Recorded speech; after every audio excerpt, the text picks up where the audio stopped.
32 से 34 सीटों पर विजयी होगी और दूसरे चरण में 22 से 24 सीटों पर विजयी होने जा रहे हैं। 90% सीट कम से कम हम लोग प्राप्त करेंगे।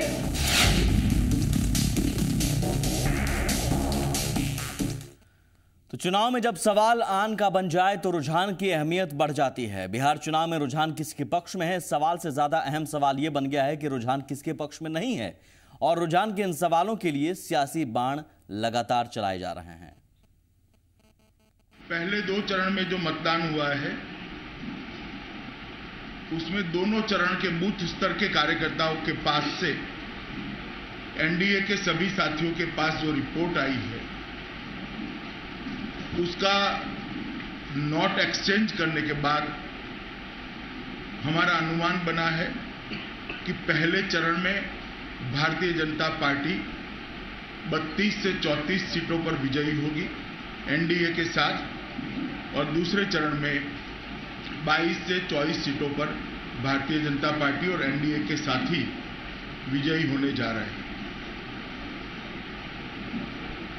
जो ध्यान आकृष्ट करने वाली बात आई है, युवा, महिला, किसान और गरीब, ये चारों तबकों ने irrespective of caste and community Bharatiya Janata party के नेतृत्व में एनडीए के लिए भारी मतदान 32 से 34 सीटों पर विजयी होगी और दूसरे चरण में 22 से 24 सीटों पर विजयी होने जा रहे हैं। 90% सीट कम से कम हम लोग प्राप्त करेंगे। 2 चरण के चुनाव में 81 सीटों का फैसला ईवीएम में बंद हो चुका है। 162 सीटों का फैसला बाकी बचे 3 चरणों में होना है। 2 चरण के चुनाव के बाद भी मतदाताओं के मूड को भांपने में भले ही राजनीतिक विश्लेषक असमंजस में नजर आते हों, लेकिन सियासी पार्टियों में जीत को लेकर दावों की होड़ लगी है। बीजेपी 89 सीटों में से 58 सीटें जीतने का दावा कर रही है, तो महागठबंधन 90% सीटों पर दावा ठोक रहा है। पहले 2 चरण में जो मतदान हुआ है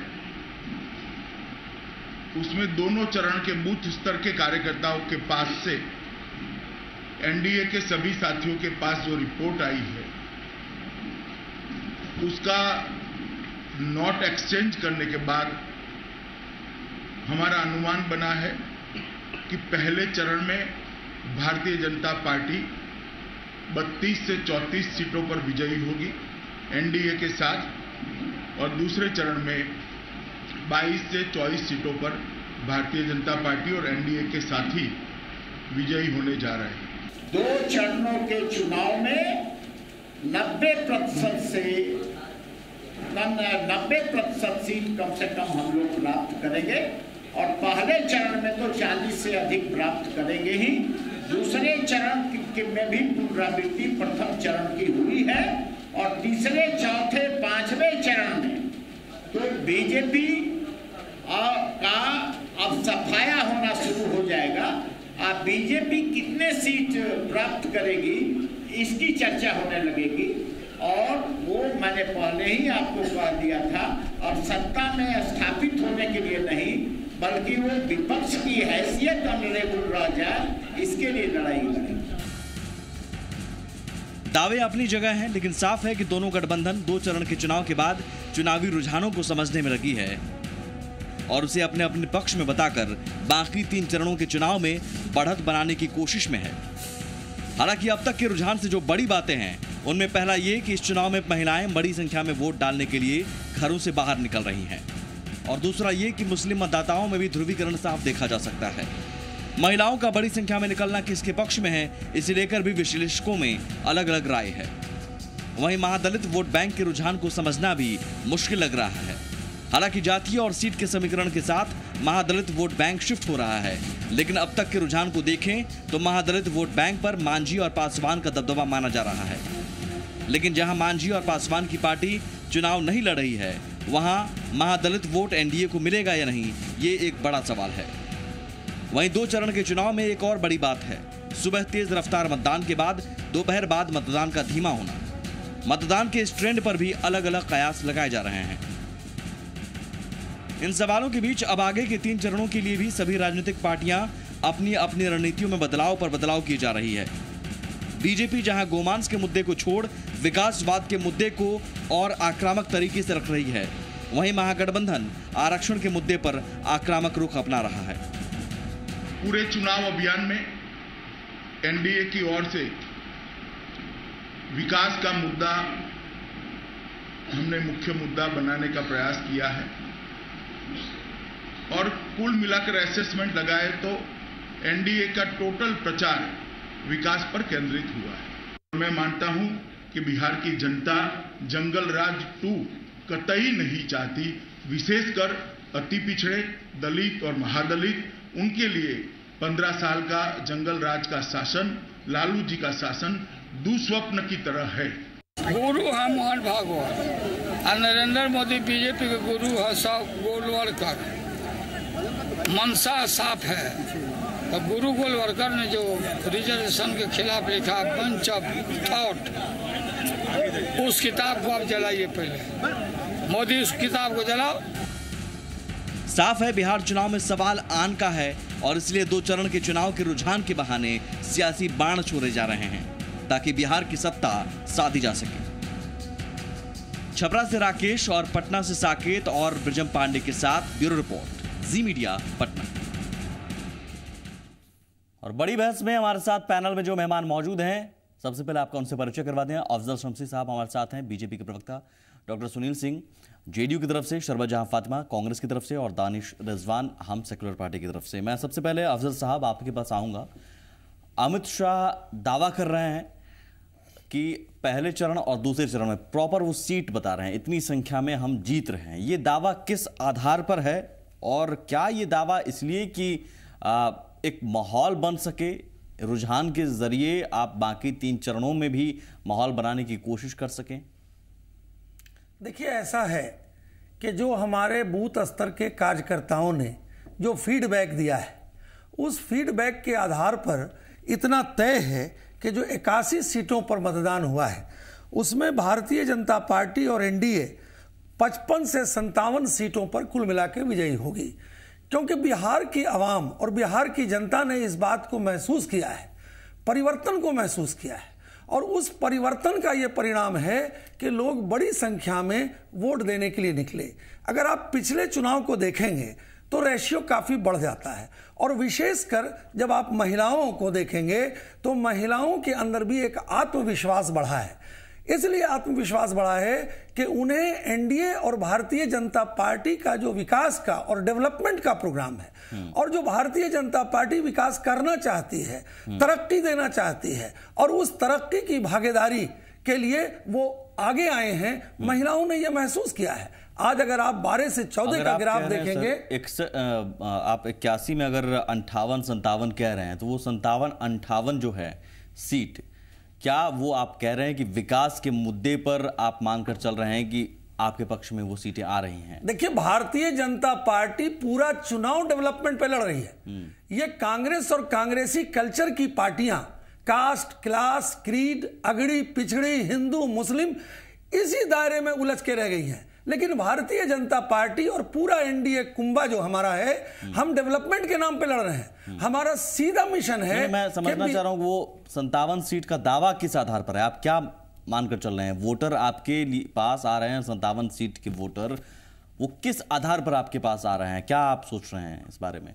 भाई साफ है, उन्होंने जो पिछले 15 साल लालू यादव का जंगल राज देखा, उसके पहले 10 साल कांग्रेस को आप जोड़े तो कुल मिला के ये जो 25 साल के अंदर बिहार गर्द में गया, उसको जब देखते हुए उन्हें ये लगा कि अगर ये 25 साल को हमको लाना है, क्या बिहार को वहीं पहुंचाना है? क्या ये मान लिया जाए कि 57 सीटों पर लोग ये सोच रहे हैं जंगल राज और विकास के मुद्दे पर, तो बाकी बची 24 सीटों पर किस तरह का चुनाव हुआ है जो आपके पक्ष में नहीं जा रहा है? देखिए, सवाल है कि ये डेमोक्रेसी है और जब डेमोक्रेसी है और ये लोग पॉल्यूट करना चाह रहे हैं, ये जो राष्ट्रीय जनता दल, अब तो चुनाव लालू यादव मेन फिगर में आ गए हैं, तो ये राष्ट्रीय जनता दल, जनता दल यूनाइटेड और इनका जो महागठबंधन है, ये जिस चीज को पोल्यूट करना चाह रहे हैं, जनता उसमें आने वाली नहीं है।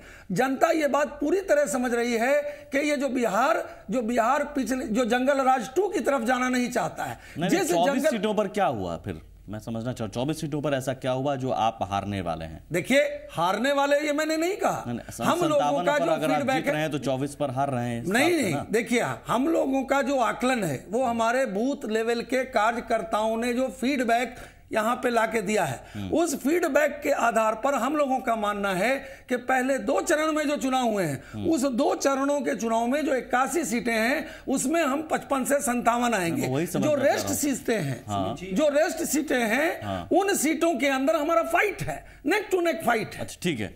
डॉक्टर सुनील जी, आप दावा कर रहे हैं 90% सीट, वो किस आधार पर? देखिए, 90% सीट महागठबंधन को आ रहा है। इसका मैं आपको लॉजिकली कर दूं कि भाई देखिए, महिलाओं का पुरुषों से इतना हैवी टर्नआउट होना, तो आप सभी जानते हैं, सारी महिलाएं जानती हैं, बिहार के सारे जनता जानते हैं कि माननीय नीतीश कुमार जी का महिला सशक्तिकरण के क्षेत्र में किए गए कार्य, जैसे कि बालिका साइकिल योजना, बालिका पोशाक योजना, महिलाओं को पंचायत में आरक्षण देना और महिलाओं के लिए हेल्पलाइन करना, और 7 निश्चय में महिलाओं के लिए और भी चीजों का सशक्तिकरण का आगे एक रोड मैप देना। इन सब बातों से महिलाएं देख रही हैं कि माननीय Nitish Kumar ji tried and tested हैं, उन्होंने कार्य किया है। मानकर चल रहे हैं कि महिलाएं बड़ी संख्या में निकल रही हैं, ये आपके पक्ष में जा रहा है? ये कॉमन सेंस है। बीजेपी कह रही है मेरे पक्ष में जा रहा है। ये कॉमन सेंस है इनका। दूसरी बात, बीजेपी का दावा है कि उनके पक्ष में है। देखिए, ऐसे क्लेम करने की अलग बात है, लेकिन जो ट्राइड एंड टेस्टेड महिला सशक्तिकरण के क्षेत्र में माननीय नीतीश कुमार जी के द्वारा किए गए कार्य और उनके 7 निश्चयों में महिलाओं के सशक्तिकरण के वायदे किए गए, इन दोनों से महिलाएं प्रभावित होकर के आप गांव-गांव देखें, इस आधार पर आप 90% सीट जीते। इसके बाद माइनॉरिटी, आप देखे होंगे कि माइनॉरिटी का हैवी टर्नआउट। अब ये कहने की जरूरत नहीं है कि माइनॉरिटी जो सांप्रदायिक शक्तियों के अगेंस्ट में, खिलाफ में, सेकुलर ताकतों के साथ ही रहेंगी। तीसरी बात, जो उसमें आप हमेशा आप जब देखते हैं कि वहां पे जब मीडिया वाले आप लोग जाते हैं तो बाहर में लोग विकास की बात करते हैं। हम सभी जानते हैं कि विकास पुरुष के नाम से बिहार में किन्हें जाना जाता है, और युवाओं और अन्य लोगों ने माननीय नीतीश कुमार जी के विकास किए गए विकास कार्य एवं उनके 7 निश्चयों पर इस 2 चरणों के चुनाव में मुहर लगाई। लालू जी का कहीं नहीं है, लालू जी को देखकर नहीं वोट हो रहा है। फिर देखिए, लालू जी का, देखिए, जब डेवलपमेंट एजेंडा हुआ तो लोग नेगेटिविज्म छोड़ दिए। आपने तीनों रीजन जो दिया है वो नीतीश जी को बताया है। नीतीश जी को देखकर 90% सीट जीती जा रही है। महागठबंधन 90% सीट नीतीश जी को देखकर जीत रहा है, ये आपका दावा है। मतलब लालू जी को नहीं देखा जा रहा है। नहीं, आप ऐसे मत लें, चूंकि माननीय नीतीश कुमार जी ही चेहरा है मुख्यमंत्री के लिए और वही लीडर। लालू जी को क्या, लालू जी का फिर क्या रोल है सीट दिलवाने में? लालू जी इस पूरे एक पार्टी के कद्दावर नेता हैं। रोल क्या है सर? 90% में कितने फीसदी सीट वो आपको दिलवा पा रहे हैं और कैसे दिलवा पा रहे हैं? देखिए, ऐसे जब महागठबंधन हुआ तो ये चट्टानी एकता है, उसको सेग्रीगेट करना, जहां कुछ आप कह रहे हैं कि ये देखिए, अब से कांग्रेस है, महागठबंधन जेडीयू है, ये सारी में चट्टानी एकता में एक है, लेकिन चेहरा तो लालू जी भी है ना। लालू जी चेहरा है, लालू जी है, कांग्रेस है। हाँ, तो मैं वो कह रहा हूँ कि लालू जी में भी कुछ देखकर 90% सीट आ रहा है, या ये देख क्या रहा है? ये देख क्या है कि समाजवादी और सेकुलर ताकतों का एकाकरण पूरे बिहार में हुआ। उसके एक कद्दावर नेता लालू एक समाजवादी पार्टी छूट गई, बस यूपी की समाजवादी यूपी की है, छूट गई। वो भी वो ताकत रह गई, और वो ताकत आपके हुए कह रही है कि आप नहीं है, बीजेपी की लहर है। मुलायम जी ये कहते हैं। लेकिन बिहार में फातिमा जी, मैं समझना चाहूंगा ये दावा अगर है, मतलब हाँ ठीक है, आप दावा सियासी पार्टियां सब करती हैं, हम जीत ही रहे हैं, कोई अपनी हार का तो दावा करता नहीं, लेकिन ये जरूर है कि इस बार सामने वाले की ताकत का आकलन ज्यादा हो रहा है। सामने वाले को कहा जा रहा है कि वो विपक्षी पार्टी भी नहीं रह पाएगी। देखिए सुमित जी, डेमोक्रेसी है, डेमोक्रेसी में अगर मतदान होता है तो हम सब इसको डेमोक्रेसी की खूबसूरती मानते हैं। रहा सवाल कि हिंदुस्तान एक युवा मुल्क है और बिहार भी एक युवा प्रदेश में माना जा रहा है। यहाँ के बहुत सारे वोटर युवा हैं, युवा और महिलाएं, ये 2 बहुत इंपॉर्टेंट हो जाता है यहाँ के इलेक्शन में। अब थोड़ा सा आएंगे कि ये दोनों ही टर्नआउट क्यों हो रहा महागठबंधन की तो तरफ, या महागठबंधन क्यों कह रही है कि ये सारे वोट हमें ही आ रहे हैं। इसलिए कि 4 मुद्दे थे जो पार्लियामेंट के इलेक्शन में लिए गए थे, बेरोजगारी, भ्रष्टाचार, महंगाई और वगैरह वगैरह। अपोजिशन पार्टी का मुख्य चेहरा अभी कोई सामने नहीं है, प्रधानमंत्री वर्सेस नीतीश कुमार जी, यही यहाँ पे इलेक्शन अभी फिलहाल यही दिखा जा रहा है। तो युवा को न तो रोजगार मिला पूरे 1.5 साल में, महंगाई, आप किचन का गुस्सा। सुमित जी थोड़ा सा सुनेंगे ध्यान से। मैं आ रहा हूँ क्योंकि ब्रेक पर किचन का गुस्सा इतना ज्यादा है कि जो 200-250 रुपये दाल महिलाओं को खरीदना पड़ रहा है, जो 100 रुपये प्याज खरीदना पड़ रही है, जो कांग्रेस से गुस्सा झेल चुकी है। हमको इससे इनकार नहीं कि कांग्रेस के जमाने में महंगाई नहीं रही है। आपके पक्ष में बिल्कुल युवा और महिला महागठबंधन के पक्ष में आ रहे हैं। यही सवाल होगा, मैं उस सवाल को लेकर आऊंगा ब्रेक उस पार कि फिर लालू जी कहाँ हैं और उनके अगड़े पिछड़े की लड़ाई। बिल्कुल, क्योंकि ये जवाब मेरा अधूरा रह गया है, मेरा जवाब अधूरा रह गया है, आपको सुनना पड़ेगा। जल्दी से मैं ब्रेक पर जाऊं। आपको ये दावा 58 सीट का, ये दावा आखिर इसमें बीजेपी का अपना दावा है या फिर एनडीए का दावा है? और अगर एनडीए का दावा है तो सवाल आपसे भी कि चेहरा मोदी जी को देकर 58 सीटें हैं या फिर मांझी जी भी हैं उसमें कहीं? मेरा इंशाल्लाह दलित वोट बैंक को लेकर ये दावा भारतीय जनता पार्टी का नहीं, ये एनडीए का दावा है। और रही बात कि हम जो आपने कहा कि किनका चेहरा है सामने, स्पष्ट तौर पे जनता डेवलपमेंट के साथ है। हमने कोई चेहरा आगे नहीं किया है। हमने सिर्फ ये बताने का काम किया है कि जिस तरीके से ये सरकार निरंकुश सरकार है, जिस तरीके से धोखेबाजी का काम जो हो रहा है बिहार में, इसके खिलाफ में मतदान हुआ है। देखिए अभी कांग्रेस 58 सीट के आधार पर जल्दी से 58 का जनता का मूड है, वो जनता मूड कैसे है? मतलब ऐसा तो नहीं है कि कोई थर्मामीटर है, कोई टाइप का कुछ चीज है जो मूड आपने भांप लिया, मूड वो भी भांप रहे हैं, तो मूड कैसे भांप लिया आपने? क्या वो आधार क्या है? लॉजिक जैसे सुनील जी ने बताया कि ये चीज है, हालांकि वो भी लालू जी को लेकर अभी जवाब नहीं मिल पाया है, वो मूड क्या है, वो कैसे भांपा? जिन बातों का सुनील जी ने जिक्र किया, वो जो तमाम बातें हैं, लोकसभा के चुनाव में भी नीतीश कुमार जी उन्हीं एजेंडों के साथ गए थे। उस वक्त भी वोट ऑफ परसेंटेज बढ़ा था, उस वक्त भी महिलाएं घर से बाहर निकली थी और आपने परिणाम। ठीक है, मैं यहीं से आगे बढ़ूंगा एक ब्रेक के बाद कि उस वक्त भी तो यही हुआ था, तो आखिर क्या वो परिस्थिति? बिल्कुल मैं आता हूं सर, ब्रेक मजबूरी है मेरी, मैं एक छोटा सा ब्रेक लेता हूं। 90% सीट कम से कम हम लोग प्राप्त करेंगे।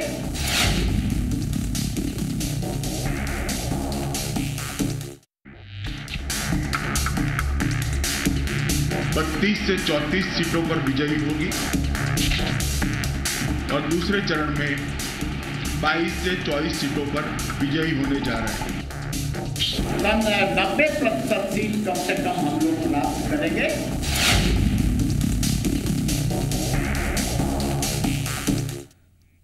दावे सबके, लेकिन दावों में कितना दम है हम उसकी पड़ताल करने की कोशिश कर रहे हैं।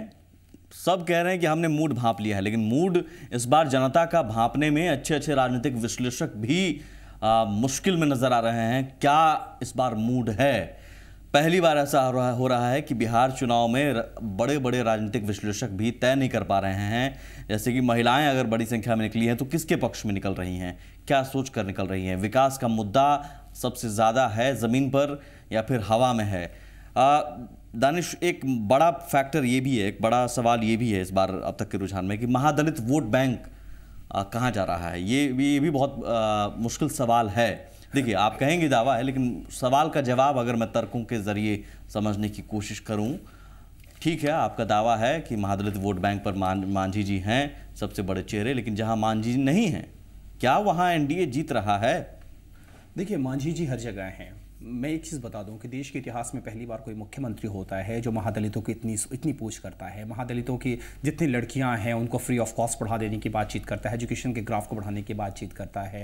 महादलितों के उत्थान की उन्होंने बहुत सारी योजनाएं चलाई हैं। महादलित विकास योजना जो है, अम्बेडकर जो फाउंडेशन का गठन किया, तो ये जो शिफ्ट हो रहा है, वही मैं बता रहा हूँ। ये जो तमाम जो कार्य हैं, देखिए मांझी जी के जो जितनी सभाएं होती हैं, सभा में भीड़ दिखता है। सभा में जो महादलित तबके के लोग आते हैं, और सबसे बड़ी बात है कि 50 से 60% महिलाएं आती हैं, और वो महिलाएं मांझी जी को देखकर इतनी उत्साहित होती हैं, उनके चेहरे को देख के लगता है, और वो लोग बोलते हैं, मैं भी कई सभा में जाता हूं, तो वो लोग बोलते हैं कि हमारी उम्मीद है मांझी। 58 सीट में से कई ऐसी सीटें हैं, देखिए, जहां पर जीतन राम मांझी जी को बताया गया कि एनडीए में ये वोट ट्रांसफर करेंगे, ऐसा है, और इस आधार पर भी आप 58 सीटों का दावा कर रहे हैं। ये भी एक फैक्टर है। मैं उन फैक्टरों को समझना चाहता हूं जिन फैक्टर के आधार पर ये दावा आपका है। मैंने वही फैक्टर आपको बताया। देखिए, फर्स्ट डे का जो पोल हो रहा था, सेकंड जो स्टेज का जो पोल हो रहा था, उन तमाम पोल्स में आपके भी रिपोर्टर से मेरी बातचीत हुई, आपके स्टूडियो में भी बातचीत हुई, और तमाम संवाददाताओं ने कहा है कि मांझी फैक्टर पूरी तरह से काम कर रहा है। देखिए, मांझी जी ने बस मांझी फैक्टर का मतलब है पूरा का पूरा महादलित का कुनबा, दलितों का कुनबा, एक ऐसा कुनबा जिनको पासवान फैक्टर है। देखिए आपने मांझी जी का फैक्टर पूछा, मैं वो फैक्टर आपको बता रहा हूँ। रामविलास पासवान जी भी एक बड़ा फैक्टर है, उनका भी रामविलास पासवान जी ने भी दलितों के उत्थान के कई कार्यक्रम चलाए हैं। देखिए एक चीज तो मानना पड़ेगा कि भले लालू प्रसाद यादव और नीतीश कुमार मंडल की बातचीत करते हैं, लेकिन आप जरा याद करिए जब आरक्षण की बात हुई थी, सुमित जी मैं पूरी बात को बताना चाह रहा हूँ सर मुद्दों से। आज का टॉपिक यही है कि आपके दावे में कितना दम, उस फैक्टर की बात कर रहे हैं। तो रामविलास पासवान भी वोट ट्रांसफर करवा पा रहे हैं और इस आधार पर भी ये दावा है कि 58 सीट हम जी निश्चित तौर। रामविलास पासवान जी हैं, उपेंद्र कुशवाहा जी हैं, जीतन राम मांझी जी हैं, भारतीय जनता पार्टी। लेकिन देखिए सुमित जी एक बड़ा महत्वपूर्ण सवाल अभी कांग्रेस के प्रवक्ता ने उठाया, काला धन इश्यू पे उन्होंने बताया कि काला धन का क्या हुआ। इस चीज को, इसका मतलब है कि कांग्रेस के नेता मानते हैं कि इनके कार्यकाल में काला धन विदेशों में गया, इन्होंने देश के पैसे को विदेशों में रखा, तभी तो ये हमसे डिमांड कर रहे हैं कि काला धन लाया, काला धन लाया। क्या क्या ये बहुत इस पर डिबेट हुआ एक अलग विषय है, बहुत इस पर नहीं काला धन आपने भेजा क्योंकि हमें लाने की जरूरत पड़ी है। कांग्रेस के लोगों ने देश को लूट के पैसा विदेशों में रखा, नहीं रखा क्यों? आप लोग हमेशा बोलते हैं काला धन काला धन काला धन। टॉपिक पर एक मिनट सुमित, इसका मतलब है कि 60 साल में जो हमने तरक्की की है, जिसका फक्र जाकर के पूरी दुनिया में आपके प्रधानमंत्री बोलते हैं, 1 रुपए के बराबर डॉलर हुआ करता था, 64 रुपए पहुंचा दिए। रहने दीजिए, ये नहीं बोलिए 64 साल की 64 रुपए पहुंचा दिए। हर साल 1 रुपए बढ़ाया आपने। देखिए कौन किसने किया वो फैसला हो रहा है, ठीक है, और देख रहे हैं। मेरा सवाल है कि अगर ये कह रहे हैं कि करप्शन, बेरोजगारी, महंगाई और काला धन 14 महीने में नहीं पूरी दुनिया में कांग्रेसियों को पूरा देश जानता है किस तरह से देश को लूटा है। वाकई जानता है,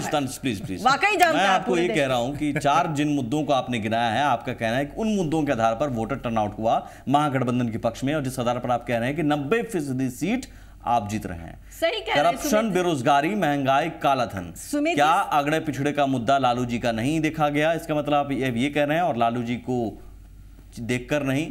देखिए सुमित जी, ये जो हमने पहले ही कहा कि नीतीश जी वर्सेस प्रधानमंत्री हो गया, और प्रधानमंत्री की वादा खिलाफी नहीं, अब लालू जी की बात को कैसे कहेंगे कि कहीं नहीं है?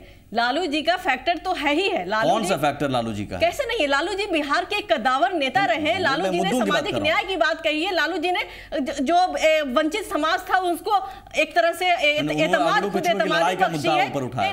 वो मुद्दा भी देखा गया क्या? ये लोग मानते हैं कि कांग्रेस के राज में दलितों के साथ शोषण होता था, तब तो लालू यादव का उदय हुआ। बिहार की पॉलिटिक्स में लालू जी का उदय तो एंटी कांग्रेसी हुआ है, मतलब कांग्रेस अत्याचार करती थी, आप मानती हैं, तभी लालू जी का उदय हुआ। कांग्रेस पार्टी ने क्या किया है दानिश, कांग्रेस पार्टी ने क्या किया उसके लिए एक अलग से डिबेट करनी पड़ेगी, क्योंकि आप ही बोल रहे हैं, हम थोड़े बोल रहे हैं, आप बोल रहे हैं।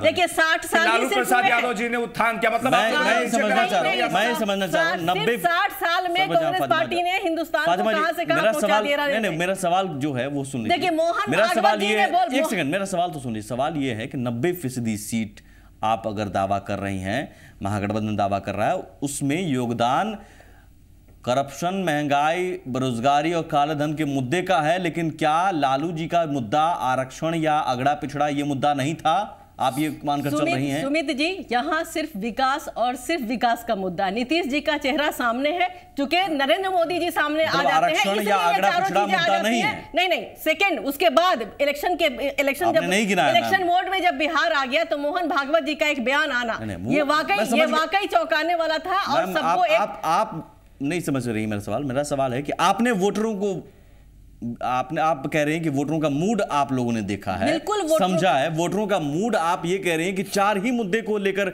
उन्होंने वोट किया और आपके पक्ष में 4 मुद्दे नहीं। देखिए आप मेरी बात को पहले समझिए। हमने ये कहा कि नीतीश जी वर्सेस जब प्रधानमंत्री हो गया तो प्रधानमंत्री के किए गए वादे चूंकि फ्लॉप हो गए थे या झूठे साबित हुए, उनके अगेंस्ट में वोटर बाहर निकले। उसके बाद मोहन भागवत जी का मामला आता है, उसके बाद बहुत सारे मुद्दे आए थे जिसको हम यहाँ रिपीट करना नहीं चाहेंगे, और लंबा प्रोसेस चला जाता है। लालू जी एक कदावर नेता रहे हैं, लेकिन वोटरों के दिमाग में नहीं था ना। आप ये कह रही है ना, वोटरों के दिमाग में वो मुद्दा नहीं था। वो वोटरों के दिमाग में महंगाई, बेरोजगारी, करप्शन और काला धन था। दिमाग में सिर्फ बिहार की तरक्की की रफ्तार जो नीतीश कुमार जी ने चलाई नहीं। क्लियर हो जाइए। बिल्कुल, पहले आपने 4 मुद्दे रखे, आपने 4 मुद्दे रखे, तोड़ा है, इसीलिए नकार दिया, सत्ता से बेदखल कर दिया, दिल्ली में 0 पे आउट कर दिया, और यहाँ भी डाइवर्ट तो कह दीजिए कि कोई और मुद्दा नहीं। पूरे डाइल्यूट कर रही है। नहीं सुमित जी, एक सवाल का जवाब नहीं मिलेगा, मैं आगे बढ़ूंगा। नहीं सुमित जी, एकदम क्लियर है। हमने क्या कहा? 4 मुद्दे, प्रधानमंत्री के 4 मुद्दे और नीतीश कुमार जी के तरक्की का रास्ता।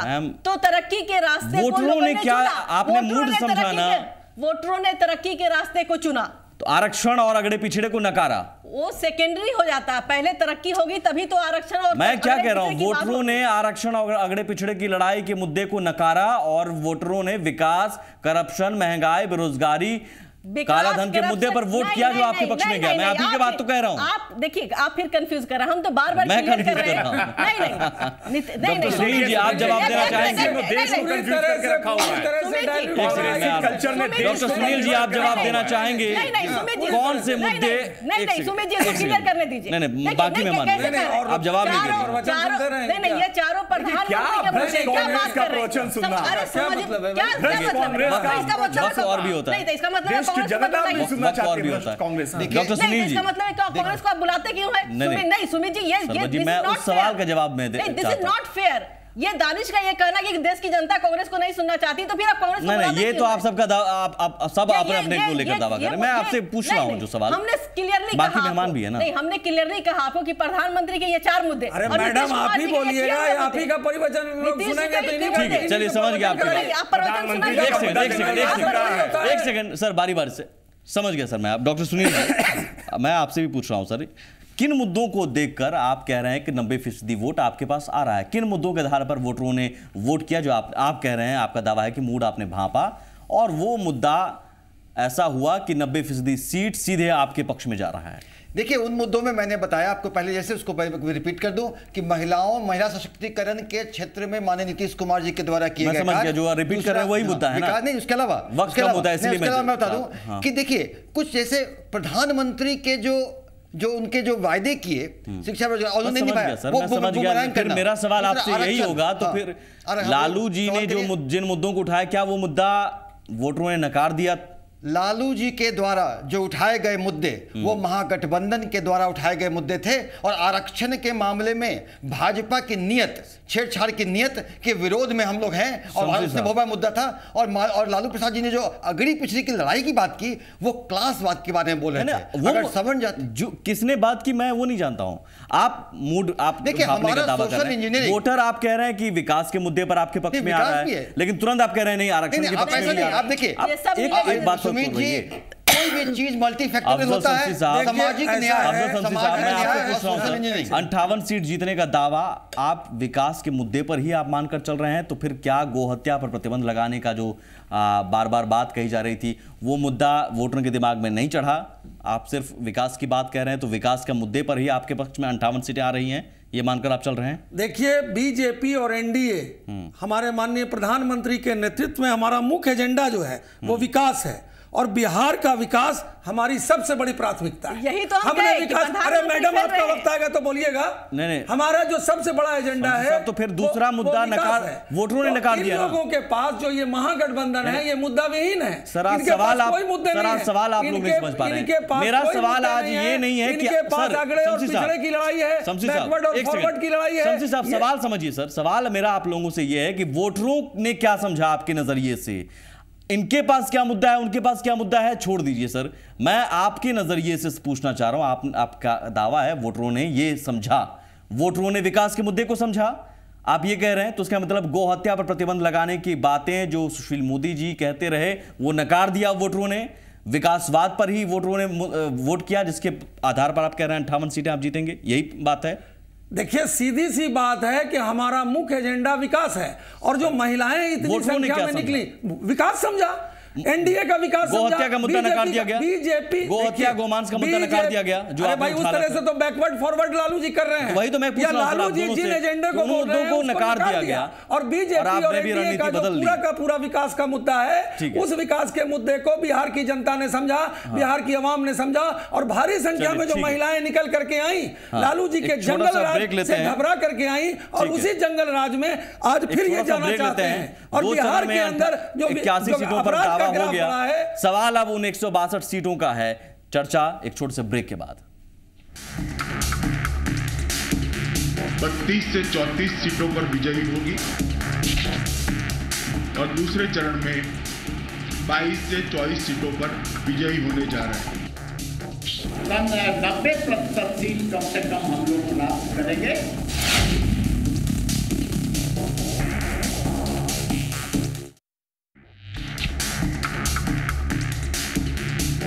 32 से 34 सीटों पर विजयी होगी और दूसरे चरण में 22 से 24 सीटों पर विजयी होने जा रहे हैं। 90% सीट कम से कम हम लोग प्राप्त करेंगे।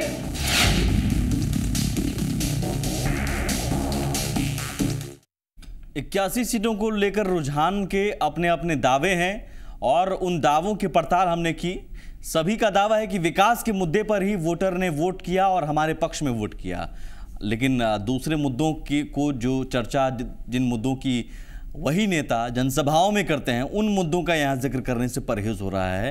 ये कैसी स्ट्रेटजी है पता नहीं, लेकिन सवाल है कि क्या वाकई ऐसा है। तो फिर आगे आने वाले दिनों में विकास के मुद्दे पर ही 3 चरणों में 162 सीटों पर अगर वोट डाले जाते हैं तो क्या वो भी रुझान इसी आधार पर तय किया जाएगा? शमसी साहब, जिस आधार पर आपने 81 सीटों का तय किया है। देखिए, पहले तो मैं ये बता दूं कि महागठबंधन की साथी बता रही थी विकास, तो थोड़ा इन्हें हम इतिहास में ले जाना चाहते हैं कि बिहार में विकास दर 15.5 था, जो कि आज 8 पॉइंट पे घट के चला आया। तो ये इनका विकास दर है।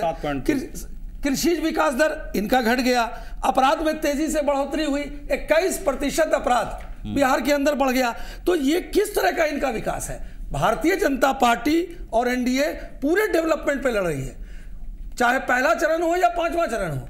इनके पास मुद्दा विहीन है। ये मुद्दा विहीन इसलिए है कि इनको कभी बोलते हैं क्या भाई तो ये बैकवर्ड और फॉरवर्ड की लड़ाई है, कभी उसको डाइवर्ट दूसरी तरफ करते हैं, लेकिन पूरा एनडीए और भारतीय जनता पार्टी डेवलपमेंट ही उसका एक मुद्दा है, विकास मुद्दा है। महिलाएं आज इतना क्यों निकली? वो सीधी सी बात है, उन्होंने ये देखा कि हम सुरक्षित रह सकते हैं तो एनडीए और भारतीय जनता पार्टी की अगुवाई में रह सकते हैं, क्योंकि जंगल राज उन्हें डरा रहा है। लालू यादव का 15 साल का आगे आने वाले 162 सीटों पर चुनाव भी इसी आधार पर होंगे और वो विकास पर होगा, और विकास पे ही युवा और महिला एनडीए को वोट दे रहे हैं, क्योंकि वो जंगल राज 2 की पुनरावृत्ति नहीं करना चाहते हैं। साहब, एक ये गलती हुई जो आप विकासवाद, अमित शाह भी कह रहे हैं, आप लोग भी अब विकास की बात, लेकिन बीच में कुछ गलती हुई, डिरेल हो गए विकास के मुद्दे से, गौमांस पर बात होने लगी, जनसभाओं में सुशील मोदी जी कहने लगे हम आएंगे तो गौहत्या पर प्रतिबंध लगाएंगे, इस तरह के मुद्दों को तरजीह दी जाने लगी। ये एक गलत स्टैंड हो गया। बीजेपी का कभी गलत स्टैंड नहीं है, बीजेपी का शुरू से डेवलपमेंट स्टैंड है। इन मुद्दों पर चर्चा जब हुई तो नहीं, बिल्कुल नहीं। कोई व्यक्ति अगर किसी का इंडिविजुअल बयान हो सकता है, वो बीजेपी का बयान नहीं है, एनडीए का स्टैंड नहीं है। ये बीजेपी और एनडीए का स्टैंड नहीं है, बीजेपी और एनडीए का सीधा स्टैंड है। मोदी जी जनसभाओं में कह रहे हैं सीधा स्टैंड है डेवलपमेंट और विकास। अब मान लीजिए कि कोई व्यक्ति इंडिविजुअल अगर कोई बयान देता है तो वो बीजेपी का अधिकृत बयान नहीं है। बीजेपी विकास और डेवलपमेंट के नाम पर चुनाव लड़ रही है। बीजेपी जंगल राज की तरफ बिहार को नहीं ले जाना चाहती है, बीजेपी आतंक राज की तरफ बिहार को नहीं ले जाना चाहती है, और बीजेपी के अंदर महिलाएं और युवा का जो वोट परसेंटेज बढ़ा है वो इसीलिए बढ़ा है कि वो विकास और डेवलपमेंट और नरेंद्र मोदी के डेवलपमेंट मॉडल को देख करके पहले और दूसरे चरण में देखिए आप अब नकारने की कोशिश होती है, लेकिन क्या अब आगे 3 चरणों में एक आक्रामक रणनीति बनाने की कोशिश ये की गई है विकासवाद पर, ताकि डिरेल जो पहले हुए थे शायद वो ना हो?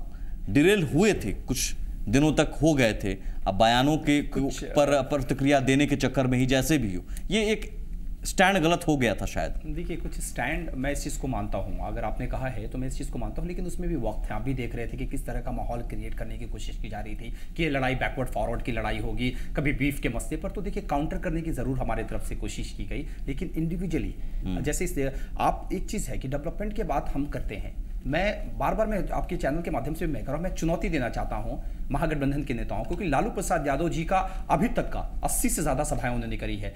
एक सभा में वो बता दे कि उन्होंने कहा है डेवलपमेंट की बातचीत करी है, उन्होंने कहा है कि खेती किसानों की बातचीत की है, उन्होंने कहा है कि शिक्षकों की बात। जो बाकी कुछ मुद्दे और हैं जो बहुत इंपॉर्टेंट इस कारण कि हम कहते हैं कि ये जो 90% सीट हमारे पास आएगी आगे भी आएगी। यादव के विकास की बात मुझे आप देखिए कि लालू जी ने डेवलपमेंट की बात की, भाजपा के द्वारा चुनौती देता हूं महागठबंधन। ठीक है, मैं जवाब ले लेता हूं जवाब ले लेता हूं सर, एक सेकंड जवाब ले लेता हूं। फॉरवर्ड के अलावा कुछ नहीं है। पहले मैं समझना डॉक्टर सुनील जी समझना ही चाह रहा हूं, आप भी यही आधार रख रहे हैं विकास विकास विकास, या फिर जब हम दूसरे एजेंडे पर आते हैं तो आप कहते हैं नहीं ये भी है, अच्छा वो भी है, ऐसा तो नहीं है ना सुमित जी।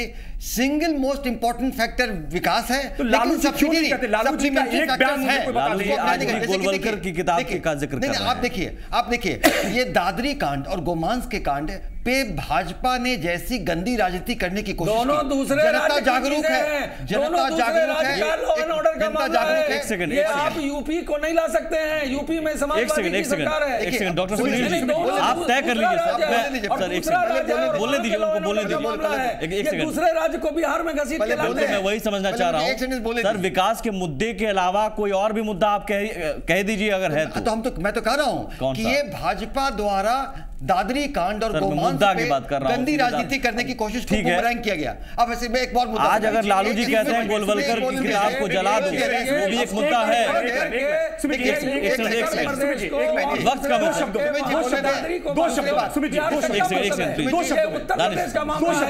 सुनील जी को बात पूरी करें सर। शमशी साहब बोलने तो दीजिए, नहीं ठीक है बोलने तो दीजिए। दो शब्दों में दो शब्दों में गुजरात में दंगे होते हैं तो होते हैं, लेकिन अगर उत्तर प्रदेश में कोई क्राइम होता है तो उसके लिए सुमित जी मेरा टर्न क्या कर रहे हैं? सुमित जी मेरा राज्यों के मामले, शायद उन मुद्दों पर आप बात मैं कह रहा हूं, अभी कुछ देर पहले दानिश जी से महादलित वोटरों की बात कर रही थी, मैं उस पर एक शब्द कहना चाहूंगा। महादलित और दलित बड़े ही थैंकफुल कम्युनिटी है और इनके द्वारा इनके क्षेत्र में जो काम किए गए हैं, जैसे कि सेफ ड्रिंकिंग वाटर, महादलितों के लिए घर, अन्न कल्याणकारी योजना। आप विकास ही, मैं वही तो कह रहा हूं एक लाइन में सर, विकास ही मुद्दा है ना, कोई और मुद्दा तो नहीं रहेगा ना आपके जहन में। विकास के साथ देखिए सिंगल फैक्टर नहीं होता। गोलवलकर साहब की किताब को जलाने वाला मुद्दा तो नहीं रहेगा। नहीं देखिए, आरक्षण से छेड़छाड़ हमारी पार्टी की महागठबंधन की नीति है, ये बर्दाश्त नहीं होगी। ये फाइनल कमेंट मैम आपसे, महिलाएं अगर आगे निकलती हैं तो आपका भी ये मानना है कि महिलाएं महागठबंधन के पक्ष में निकल रही हैं, वो किस आधार पर? आपको देखना पड़ेगा कि ये प्रधानमंत्री जी के भाषण में क्या होता है, सिवाय लालू जी और नीतीश जी पर जो एक तीखे सवाल किए जाते हैं। इंतजार उस बात पर भी रहेगा। सेकंड अमित शाह जी को एक मिनट मैं क्लोज कर रहा हूँ, एक सेकंड। अमित शाह जी को ये कहना पड़ता है कि हमने पिछड़े की जाति के मुख्यमंत्री। चलिए इंतजार कर लेते हैं सर,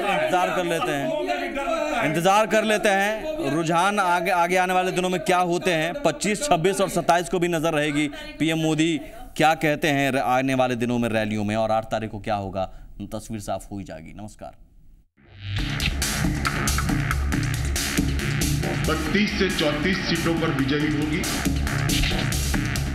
और दूसरे चरण में 22 से 24 सीटों पर विजयी होने जा रहे हैं।